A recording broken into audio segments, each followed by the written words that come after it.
Hi అండి అందరికీ. నిన్నటి రోజు మా భీమవరంలో బస్ స్టాండ్లో ఉన్న గుడి దగ్గర శివయ్య గుడి ఉందండి. ఆ శివయ్య గుడిలో మా మూడక్క వాళ్ళ పాప రమ్యని హారిక వాళ్ళు చక్కగా విభూతితో అభిషేకం చేయిస్తున్నారండి. అందుకని చెప్పి చూద్దామని వెళ్ళామండి. నిజంగా 2 కళ్ళు చాలలేదండి ఆ అభిషేకం చూడడానికి. అంత బాగా జరిగిందండి. చక్కగా విభూతితో ఆ స్వామిని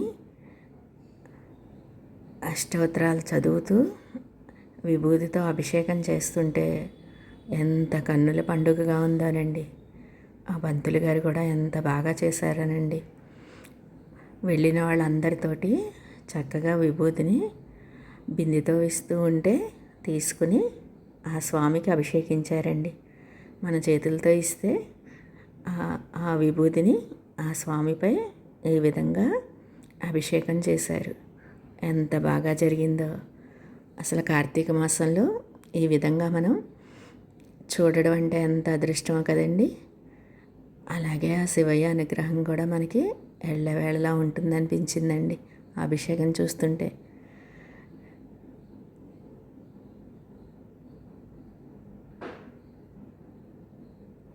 మా మూడో అక్క, మా బావగారు, అలా మా అల్లుడు గారు, వాళ్ళ అమ్మ నాన్నగారు అందరం కలిసి చక్కగా ఈ విధంగా అభిషేకం పూజలు అవి జరుగుతూ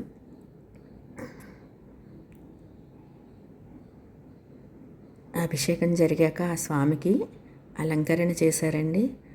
ఎంత బాగా అలంకరించారో. అలాగ అలంకరించి చక్కగా హారతి ఇచ్చి చూస్తుంటే ఇక చాలదా ఈ జన్మకు ఈ శివసేవ చాలదా అన్నట్టు అనిపించిందండి. చూడండి, శివయ్యకి చక్కగా పువ్వులతో అలంకరించి దండలు కూడా అలంకరించి హారతి ఇచ్చారండి. అసలు 2 కళ్ళు చాలవేమో అన్నంత బాగా జరిగింది కళ్యాణం.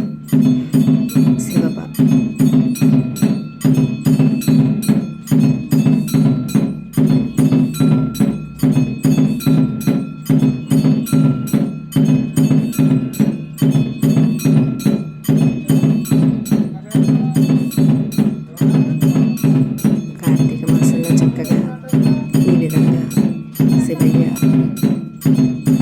భస్మాభిషేకం చూస్తామని ఎంత ఆనందపడ్డానండి. చక్కగా మీరు కూడా చూస్తారని మీకు కూడా వీడియో తీసి ఈ విధంగా చూపిస్తున్నానండి.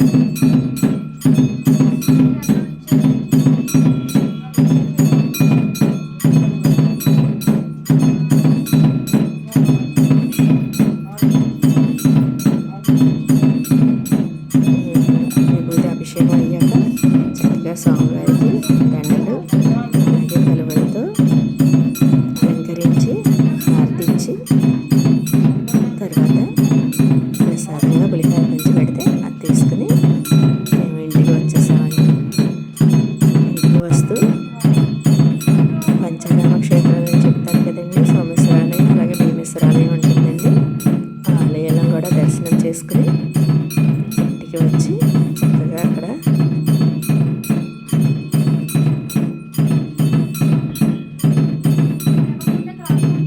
చూడండి స్వామిని అలంకరించి చక్కగా హారతి ఇస్తే హారతి ఇచ్చి ఆ హారతిలో ఆ స్వామిని చూస్తుంటే మనసంతా నిండిపోయిందండి.